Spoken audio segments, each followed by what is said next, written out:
Yeah, for us in Hurricane Florence made landfall on a Friday evening. I believe it was Friday evening, maybe Saturday morning, which was the weekend of our 4-year anniversary as a church. And so literally we've got a hurricane hovering over us during our 4-year anniversary. Our church flooded.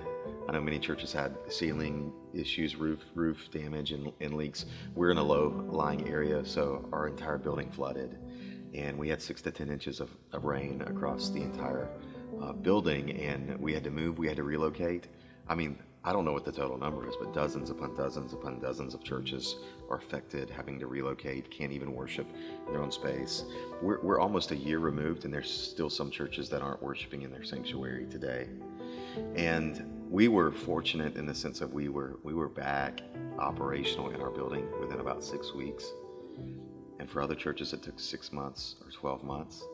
This shows some of the disparity of need and resources that exist. And so we were blessed in so many different ways with resources, financial resources. And God was so good in the sense that He provided for our needs and then in abundance. And so we actually used those resources and sent them to other churches in the city to help try to get them back on their feet, because, hey, we're trying to do this together, you know? And so we need to be together and try to make sure that we're in this together. How has it been on me emotionally? Some days are better than others, but I've had a lot of bad days, and it's stressful. I mean, very stressful, because not knowing, when you're going to get back in your house, or if you're ever going to get back in your house, if is your life going to get back to normal?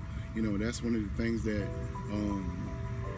I've been waiting on. Now here's a year now, and it still seems like I'm still in that storm. I haven't gotten out that storm yet. And I know when I can get back, my life can get back to normal, I can, proceed to be a part of society again, because right now I feel like an outcast. We all handle tragedy differently.